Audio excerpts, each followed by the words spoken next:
I'd like to start by having each of the panelists make a brief statement, up to 5 minutes, say, saying how each of them frames the perceptual, conceptual issue. And I'd like to begin with April, because as a student in the 70s at the Nova Scotia School of Art and Design, you were a conceptualist, and then you swerved. You abandoned theory, you became a landscape painter. What happened? Could you talk a bit about that? Sure. I mean, when I was at the Cleveland Institute of Art, I became really interested in conceptual art. Generally, a lot of things were being bandied about at the time that seemed exciting. Structuralism, notions of conceptual art that none of us properly really understood but were fascinated by. Some of my teachers were slightly more conceptually oriented, but I wouldn't say there was a real conceptual figurehead at the Cleveland Institute of Art. And then Saul LeWitt, the little rascal, published an article in Art America magazine called "Is This the Best Art School in North America?" And it was about the Nova Scotia College of Art and Design, and all the people that I knew, all the people who, were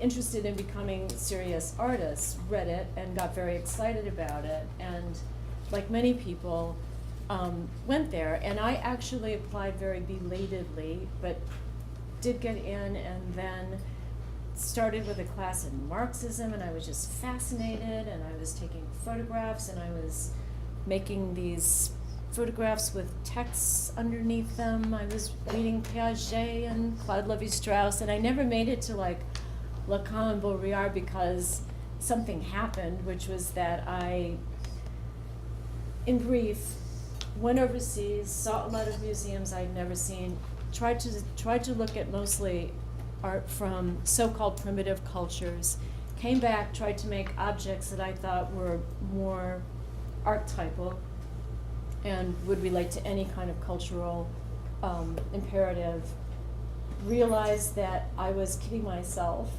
and that when I had been trying to make conceptual art, I was basically illustrating structuralist texts, and I didn't want to really be an illustrator. And then became, because I got out of school and I didn't have any teachers, I wasn't trying to impress anybody, I ended up in my studio becoming really fascinated with the idea of making something that had light in it or on it or represented somehow in it. It just was one of those things that artists do where you just drift over to this unexpected spot. And in doing so, I ended up needing suddenly to make this image that I saw in my head. I made it, and it was a landscape, and then, it was quite by accident, and it embarrassed me, and then I just kept making other landscapes because I was out of school, and there was nobody watching me, so I could secretly do this. I moved to New York a year or so later, and tried to do something else because I didn't want to embarrass myself in New York by being a landscape painter, but I literally tried to make interiors, and they had tracks in them. I know a couple of people that made things like that since, but it literally made me sort of ill. I had to go back to landscape. I was making myself claustrophobic, essentially. I came to but it wasn't from being in New York. I loved being in New York. I wanted to be here. I was thriving here, but in my real interior world, I had to go back to landscape. And I basically had to kind of teach myself how to do it because I'd strayed so far from it that I sort of had to invent how to paint it for myself. Several things I want to say to put some perspective on the conceptual-perceptual difference. First of all, that whole debate is just an incident in the history of a larger discourse. And I want to present three conceptions or perspectives or contexts which put that discourse, give you some idea of what the discourse is and which the conceptual-perceptual distinction can be located. First of all, very famously, T.S. Eliot in the essay on the metaphysical poets introduced the idea of dissociation of sensibility, which he described as the division between ratiocination and emotion and sensation. And he argued that is the problem of modernity. Secondly, more broadly, Kant made a famous remark, I'm quoting, "Sense intuitions, or we would say sensations, without concepts are blind, and concepts without sense intuitions, sensations are empty." So again, he's talking about the split.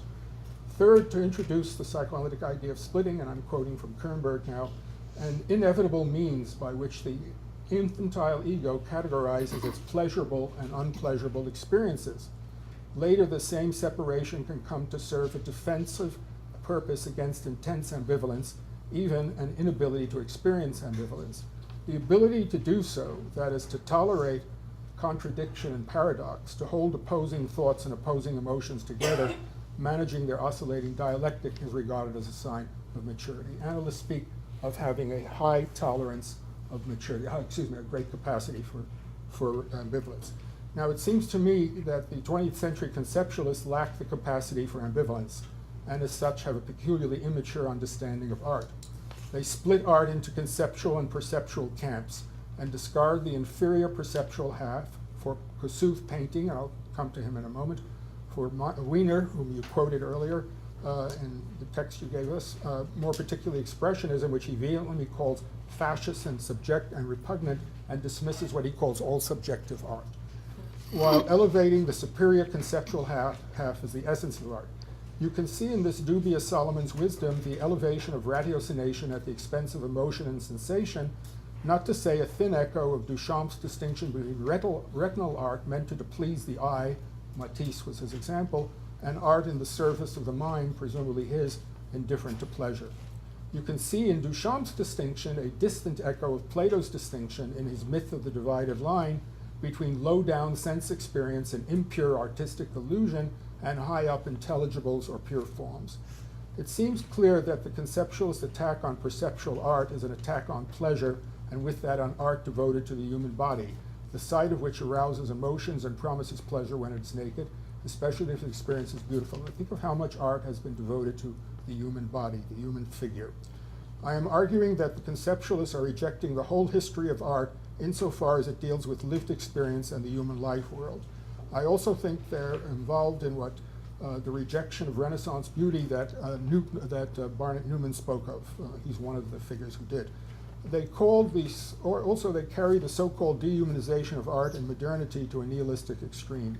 LeWitt himself said, and I can quote this, I have the text with me, that any old idea will do. Language is their medium, as Kossuth has written, and I'll give you his quote here. The belief system of the old language of painting has collapsed, he declared. And he said, this is why he chose, I'll quote, language for the material of my work because it seemed to be the only possibility with potential for being a neutral non-material, I close quote. He thought it collapsed in the 60s when conceptualism rose, but in fact it was stabbed to death more or less the way Brutus stabbed Caesar by Marcel Duchamp's anti-painting 2M 1918, and it was buried alive in Alexander Rodchenko's last paintings 1921. Painting has been mourning for itself ever since, as some critics think. There's a title of an essay in there, although it is not clear that its corpse has begun to decay. Now, language is the medium, as Kossuth has written, but he erroneously, not to say stupidly, calls it a, quote, neutral non-material, as though blind to the ambiguities built into language, the changing meaning of words. There are different languages, each with its own history, each culturally specific. There is no universal language, as he seems to imply, and something is lost in translating one into another. Languages are never neutral, let alone at peace with themselves, and they're emotionally charged. Finally, it's worth noting that Kossuth's dismissal of painting and Wiener's hatred of expressionism has a certain resemblance to Donald Judd's attack on the so-called neo-expressionists and figure paintings, Baselitz and Kia in particular, in two articles which appeared in Art in America. And he declared them decadent, that's his word, in a manner reminiscent of the Nazi dismissal of modern art as degenerate. It is also worth noting that the repressed eventually and inevitably returns, painting is still around, as LeWitt's return to color itself indicates, suggesting he's run out of tepid ideas and banal formulas for making art. However, to give the conceptualist credit, one might recall Paul Valéry's remark, interesting remark in his essay on Degas, that the whole intellectual side of art, I'm quoting him, was lost and reduced when landscape and impressionism, art which affords pleasure, appeared, he says. Okay, but unfortunately the conceptualists are pathetic versions of intellectuals. They're not able to restore the intellectual side of art, certainly not that which existed before and landscape and impressionism appeared, and they have a destructive approach to art. In my opinion, dividing art against itself, they want it to collapse. I would like to use another word aside from perceptual, namely subjective. Yes. And I think what we're really talking about is subjective and non-subjective. Now, I'm not going to go into non-subjective, subjective, various tendencies of that, but I do want to give you a very quick history of how it develops.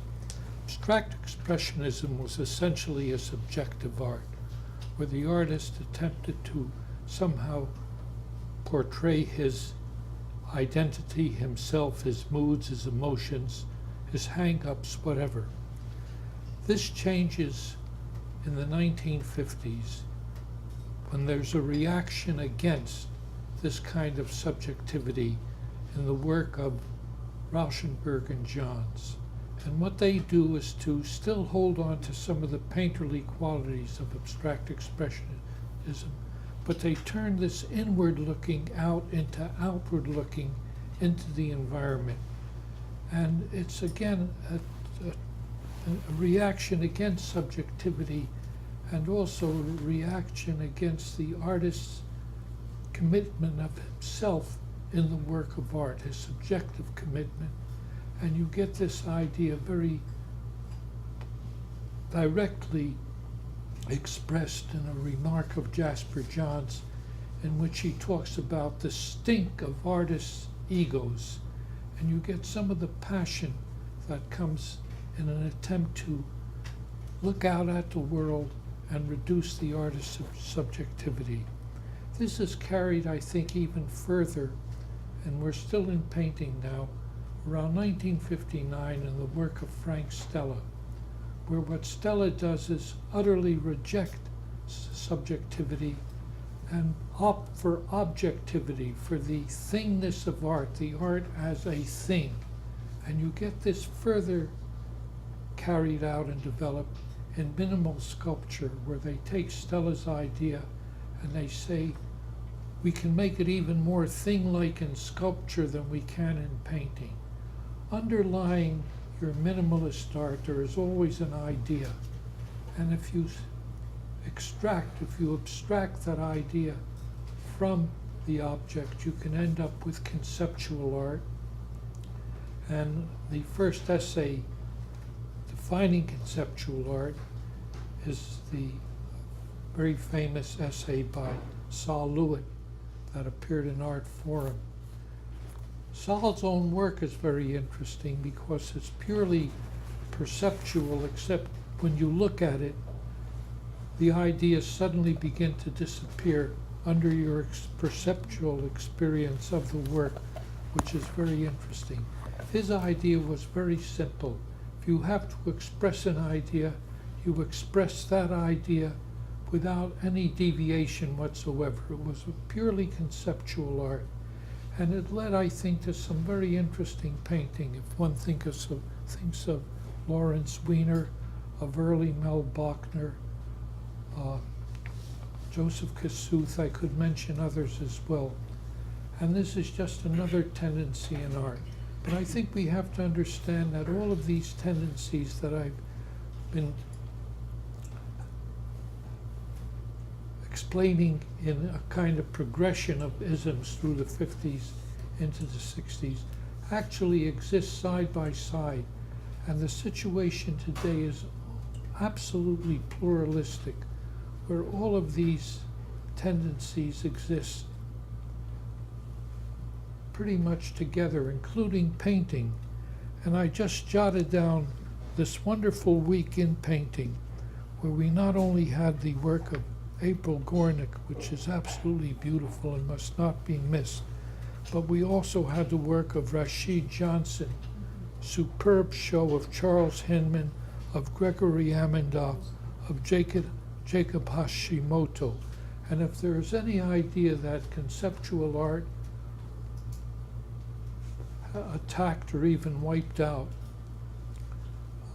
painting, all you have to do is walk around Chelsea and you'll see that it makes absolutely no sense whatsoever.